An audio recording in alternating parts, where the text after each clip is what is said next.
Good now. Okay. Okay, good. We're live. Okay, so this is all part of the whole thing. So my name is Joyce Dooley. Welcome back to our We3 Innovation Series here at Z Prime.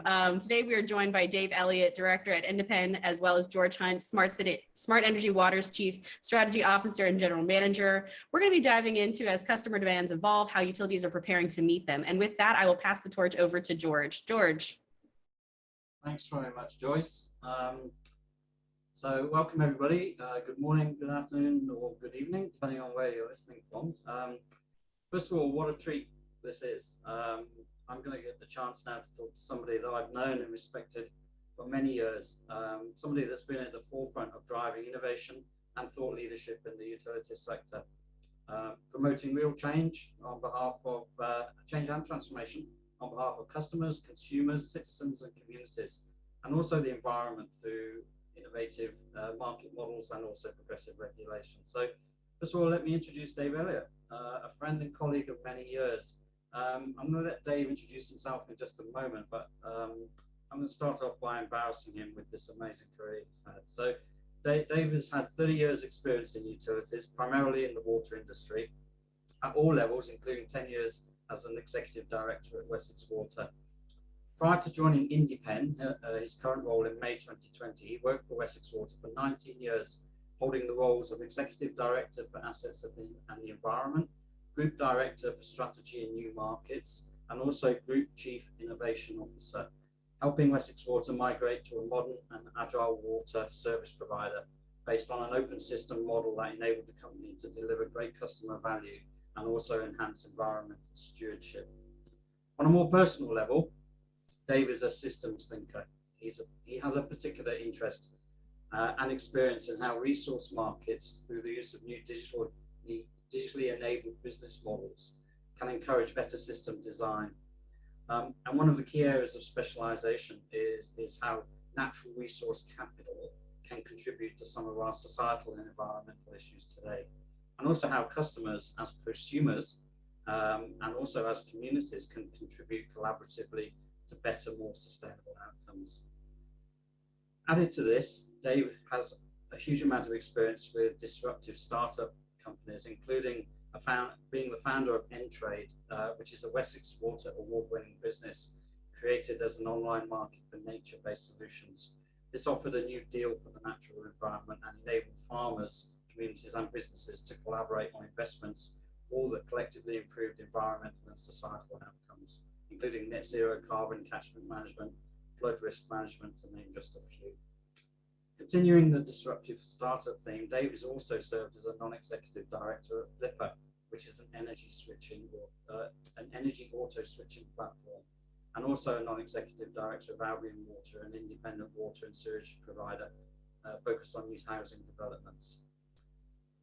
The list goes on, but finally, in the innovation and research space, he also served as a non-executive director of the UK Water Industry Research Organisation, WE3Live, specialising in innovation, and also founded Business for Life, a leadership development programme that is a means to increase awareness and provide much-needed financial support for WaterAid, which is an international not-for-profit making clean water, decent toilets, and good hygiene normal for everyone, everywhere. Goodness. So welcome, Dave. It's fantastic to catch up with you. I'm out of breath on that. How are you doing? Thank you, George. It's great to see you again. I'll have to cut down on my resume a bit. It's going to take up half the WebEx at this point. But George, I mean, thank you for that fabulous introduction. I'd say, you know, the kind of respect is mutual. I've followed your career and what you've done, and I'm really interested in, particularly in what you're doing at SEW now. And I think, as we discussed previously, hopefully we can do some really interesting stuff together. Thanks very much, Dave. I think one thing I wouldn't mind doing is giving you the opportunity, just before we get into the meat of what we talk about, is do you want to share a little bit about the work of Indepen, because it's not part of your background that I've talked about very much, but I know it's pushing the boundaries here in the UK and further afield. So do you want to just start with a little bit about Indepen? Yeah, thank you. So Indepen is a small consultancy that's been going actually about 30 years. I joined them about 18 and 19 months ago. They are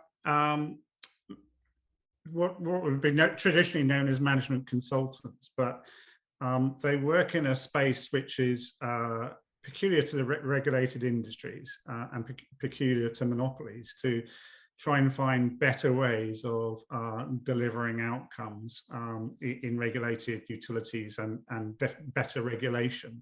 So we work with regulators, government policymakers, politicians, as well as boards across the utility space, to help them with sometimes quite challenging problems about strategy and the future, which I think is what today's conversation is all about, really.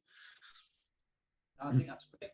You're very much at the sharp end, I think, in terms of the decision making and the strategizing about where this market, where this sector is going. So, yeah, let's get to it.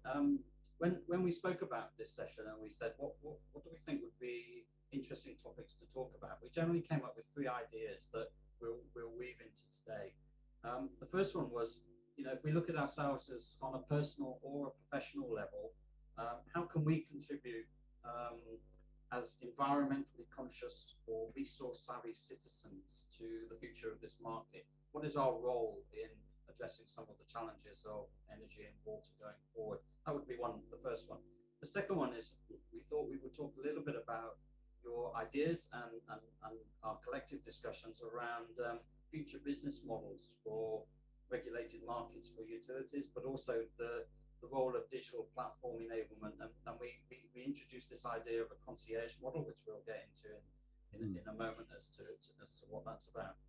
And then the third point, we thought, because there's some amazing experiences that you've had in this regard, is the influence that we can have when we act or when we focus as a community to address some of the systemic issues in this sector.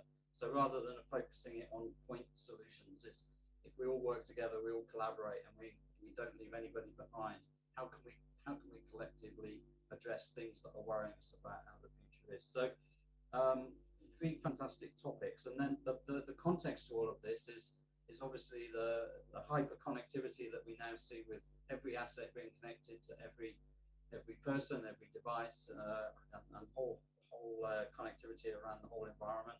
The role of digital platforms, the desire for collaboration and engagement from customers in order to shape regulation, and of course net zero and sustainability challenges that are hot topics on the agenda of just about every company around the world at the moment. So that's our context. So let's get going. My first question for you today is generally is the future different from the past? The challenges faced by utilities are pretty well published and researched, and we also know that customers, regulators, and environmentalists are expecting significant change for both energy and water utilities. So how do you think the future is going to be different from the past?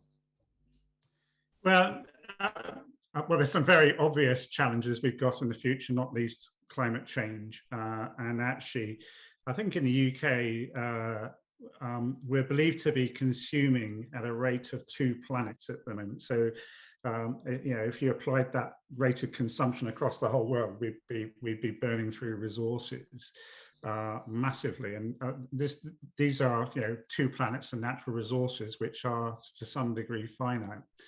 And when the energy and water sectors were privatized, at least in the UK 30 odd years ago, the challenge was quite different. It was about supply side capacity. We needed more power stations, we needed more interconnectivity, we needed more water treatment plants, wastewater treatment plants, and mains connecting them all together, because of years of underinvestment in infrastructure, utility infrastructure. So it was a very supply side challenge of finding finance to build all this new asset. So, and many companies are very engineering based because of that. So they have a very much an engineering an asset-centric perspective on life. But after 30 years, actually, as I said, the challenges of the future are much more societal. They're much more around consumption. And the issue is, and I can't really see a planet where we can decarbonize sufficiently or constrain our use of natural resources sufficiently without some focus on changing behaviors. And actually, you know, what we saw during the pandemic is a really good example of this. So during the first lockdown, major kind of lockdown in the UK, and it was pretty much globally the lockdown at that time, what we saw was carbon emissions fall to a level where you could predict temperature rises to be constrained to the 1.5 degrees or so that is felt necessary. And you saw, at least in the UK, some significant recovery in nature, even for a relatively short period of time. So you could see what the impact of changing consumption patterns or habits could look like, but it took shutting down the world's economy to get there. So that clearly isn't sustainable either. So what we've got to do is find a different relationship between suppliers and their customers, and which the relationship to date has been very transactional. It's based on how much will you pay me to take all your problems away, a very supply side solution. Whereas now more and more executives in the water sector, at least, and I'm sure in the energy sector, are looking at these challenges and saying, we can't do this on our own. We need help. We need to do this together. These are societal problems. How do we change our relationship with our customers to a different relationship, and one where customers want to be part of the story?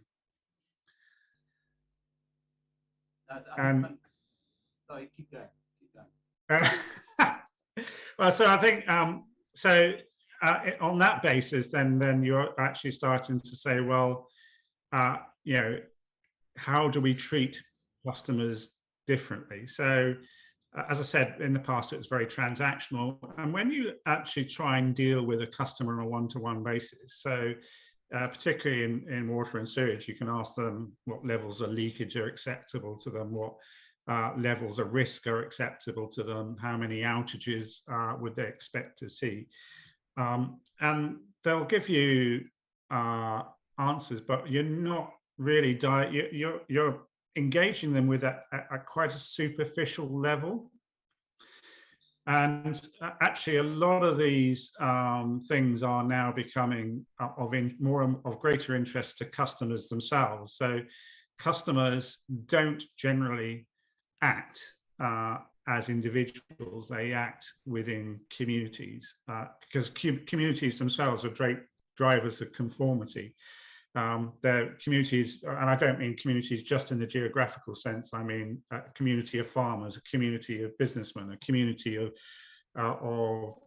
mums or whatever.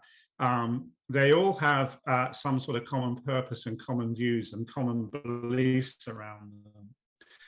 And actually, when people have those things, they conform to the general community perspective. Communities also have a lot of skills, knowledge, resources that they can bring to bear to the problem. So actually, communities have been very much underplayed and underrepresented in the past. It has always been about the customer, but increasingly, we need to start understanding the challenge of communities and actually how we can connect with them. And actually, that is a very different transaction to the day-to-day one around bills, for example. So the question for us in the future is, when we privatize energy and water, and then we try to introduce markets, particularly retail in those sector, the markets were all about tariffs. So how much do you have to pay for a unit of electricity, or how much do you have to pay for a unit of water? And could there be competition around tariffs? And usually it would be competition around the retail margin, which is a relatively small proportion of the bill. But actually, that's not the type of market we need these days. What we need are markets around resource efficiency. So how do we, it's a very challenging question for any company who wants to sell more, is how do we sell less and get value from selling less or reusing what we've got. And it's a very particular problem in our economy overall, going back to actually, this isn't just a challenge for water and energy. This is a challenge for many different aspects of our life because we're just consuming too much. There are a lot of things there, actually. I wouldn't mind just exploring them a little bit more. You mentioned the difference between a customer and a community. And we've had communities made up of customers before, which are customers that are interested in a common theme. But actually, I'm interested in something that we talked about, which was the difference between a bill-paying consumer or customer and a citizen. And I've been asked a couple of times in some of my regulation activities that I've been involved with, which is, if I ask the question of a customer, would you pay more for your water or energy? The answer is generally no, I won't. I'm paying enough. But if I was asked the question, would you pay an extra $10 or an extra £10 if you could guarantee that that went into enhancing the environment or addressing a systemic issue? And I'm trying to process that, saying the difference is I responded as a citizen rather than responding as a bill-paying customer. Now, if I get a community of citizens together, then that's a real force for change. And we've both seen examples of that on the south coast of the UK with Surfers Against Sewage, acting as a community of citizens. And I've seen similar things in Sydney when I was there, which were a long time ago, but actually the power of change through community is huge. So coming back to some of the things you said, that the future's got to be different to the past and more of the same isn't enough. How do we engage citizens on a large scale so that they can have that influence as a community? What type of enablement, what type of engagement, empowerment do you think that looks like? Well, there's an assumption that we know what, it would be wrong to assume that we know what drives many communities. We can guess at it by looking at what they do at a superficial level, but there is really no shortcut other than to ask them and start to engage with them on what, if you want a particular outcome and you want that community to contribute to that outcome, why aren't they doing it at the moment? What's the conflict between you and that community? What's stopping them from acting? It may just be ignorance. They may not have the data. They may not think they have a pathway to act, or they may not believe in the information you're giving them. There are many, many different reasons. But until you understand what that conflict is, you can't then try and find bridging strategies to turn that conflict into conformity or common purpose. And if you can establish what that common purpose is, then you've got something to build that bridge on and start to look at transactions in a different way. An example of that would be when I started Entrade. As you said, it's an environmental services trading platform. What we were trying to do, we worked with farmers individually. As you probably remember, George, we worked with farmers individually on a kind of one-to-one transactional basis. So we'd have a problem with nutrients in water supplies or something around the borehole. So we'd go and work with the farmer around that borehole and say, can you change your land management practices? Because otherwise we'll have to build another treatment plant to treat the water. And actually, if he could change his land management practices and with no loss of yield, or if there was a loss of yield and that cost less than building the treatment plant, then it was everyone won.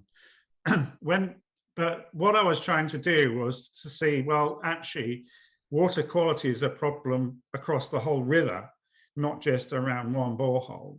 So how do I get, rather than that one-on-one bilateral question, how do I get the whole farming community to respond to the whole water quality challenge in that catchment?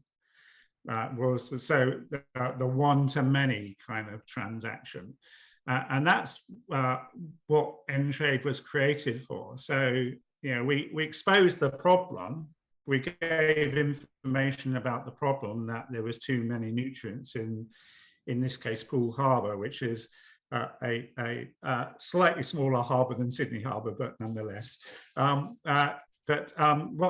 you're getting there. So the idea was, we then went to the farmers and said, come on guys, work with us to remove nutrients from Poole Harbour. And their first response was, bog off, go and sort out your sewage treatment works or your storm overflows before you point the finger at us.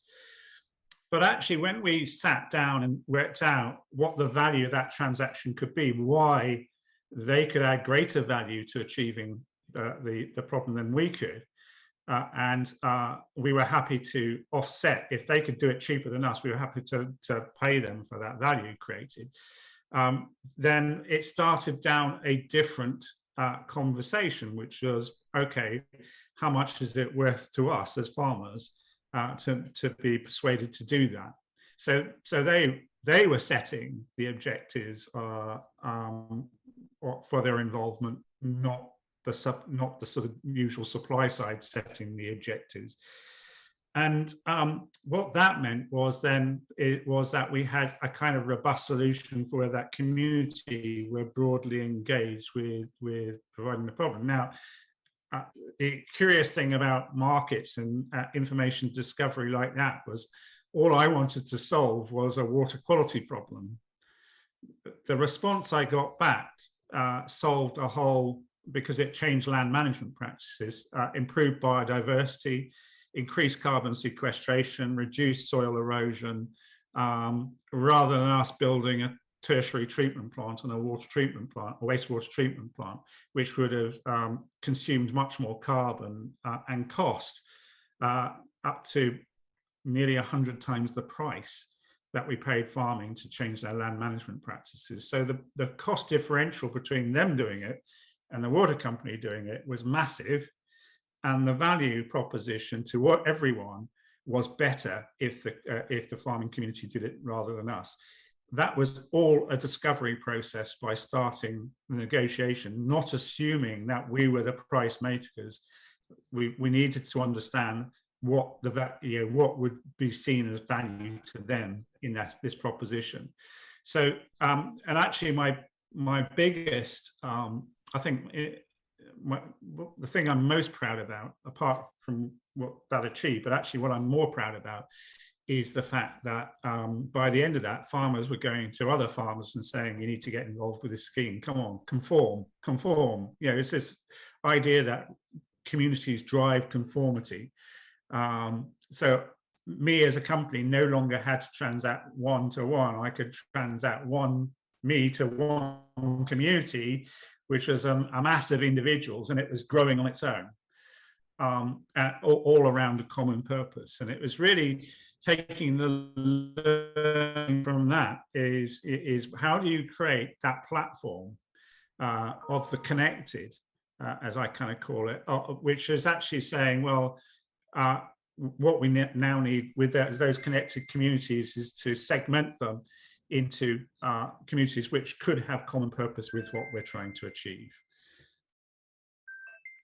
Fantastic example, actually, of a community coming together, changing the way the markets operate, and I guess ultimately influencing regulation as well, because we know that regulation was incentivizing the creation of new treatment plants or the development of new plants more than it was incentivizing changes in upstream behavior around the use of better pesticides and changes of land management practices. So if you take all of those capabilities in context and say, is this approach an approach that we could take to addressing other systemic issues around energy and water?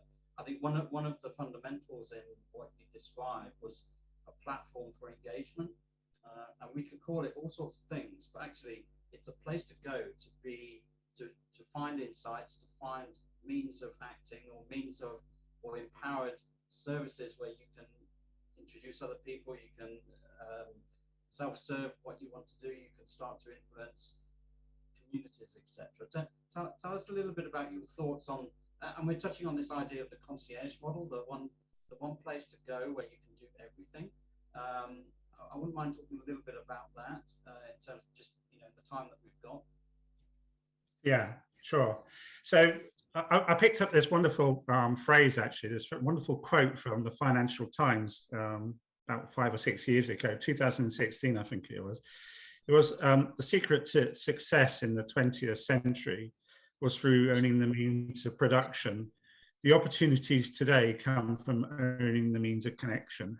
And how true that is, actually, what we find is things can be produced differently or cheaper in many different organizations. And if you're vertically integrated, you're not always necessarily the best at it. But so where you get the solutions from doesn't really matter.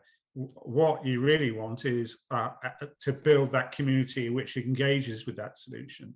And we always thought that actually the issue was with customers was around price, so tariff. So the kind of usual retail, how much does it cost idea. The idea of concierge was to say, well, actually, we don't actually know what customers necessarily want.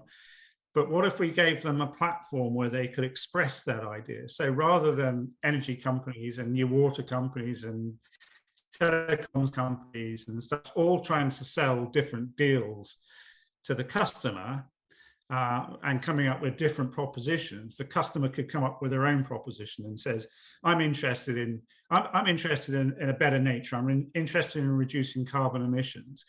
And this is my choice, would be my buying choices if I had a choice. And then the suppliers you can amalgamate all those customers with those different buying choices into similar communities, and suppliers can then shop in those baskets those community baskets by offering tariffs to what they want. What it does mean, if a customer actually says, choices change because they become ill or become vulnerable or actually just they change their minds, they can change their buying patterns overnight. And actually the platform, the idea of the concierge model was they could very simply change their buying preferences, and that would attract some new suppliers or new deals to meet those buying preferences. So it put arguably the power in the hands of the customer, but actually released an awful lot of data about what the customers were really concerned about. And that was the value, I think, flipping the nature of the transaction on its end. But that is a very, as you said, it's a very data intensive model, and it is best suited by a place where there's opportunity for discovery, which, and whatever you call a platform, I agree with you. I think it's much more about that. It's a place to meet and transact. And collaborate, I guess. And collaborate. If we come back to where you were at the start of the conversation, which was, the power of community and the power of a community collaborating to address a systemic issue. The power of that is huge. The challenge is, how do I do it? Where do I go to do it? How can I engage? How can I sort of contribute? And I think that's one of the missing components in the sector today. We're very close to the time. It's just whizzed past. But I wouldn't mind, asking a little bit about when you're talking to the CEOs of utilities or other key stakeholders about these type of challenges. What are they asking you?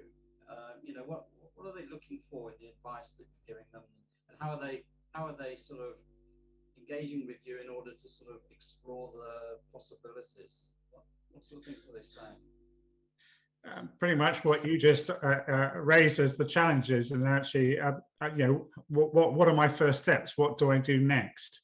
Because in many ways, they see the counterfactual. As I said, they're more and more executives are now realizing they can't do this on their own as companies. They have to engage their communities to be involved, and customers and communities to be involved in the solutions. So my kind of advice to them is the first thing you're going to do is open your doors and release information. So the first thing we did at Wessex to move to this more agile environment was to start releasing data.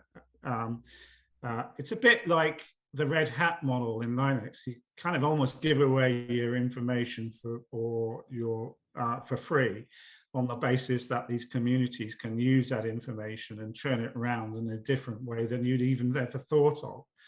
And once you start to go through that discovery process, you can then start to choose the ones which are most likely to kind of succeed. But don't have preconceptions about what the answer will be, because actually what you'll find is your relationship on day one is very different from your relationship on day 100, when these communities are much clearer about the information and what it means. And so the relationship evolves. And so you've got to be in this agile test and learn scenario, and let the service and offer evolve along with people's understanding of it. And it's that kind of agile space. But I would say to them, basically choose one or two of your biggest headaches and have a go. And maybe it's not, the quality of water supply, because you get that wrong, it's pretty serious. But there are many different types of services where you can introduce that test and learn environment without too much risk. Utilities are generally risk-averse organizations. But I think the big challenge for many of them is they just don't think transactionally enough in the system. They're very asset-centric in their thinking. And this is a very much more wider transaction skill set, a much more data-intensive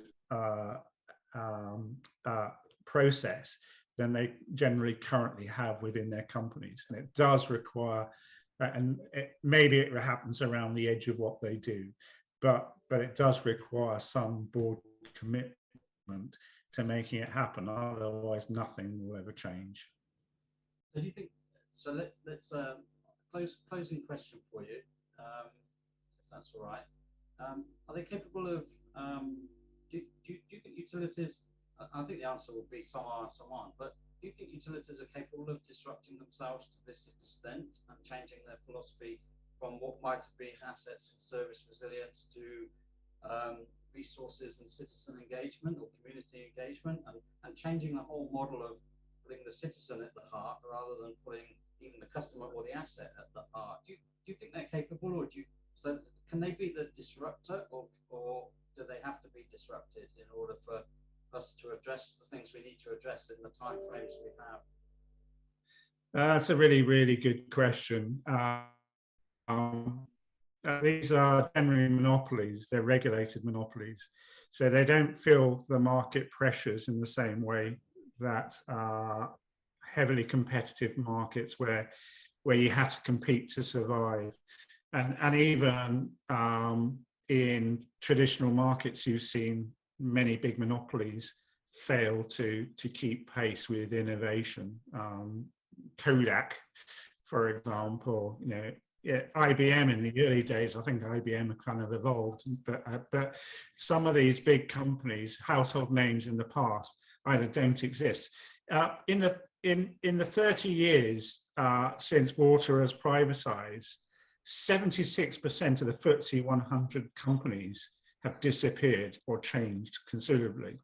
Yet the utility business model has hardly changed at all. And I think that some degree says it all. So that frames the size of the challenge that they have. But if the burning bridge is hot enough, maybe they'll start to do things differently.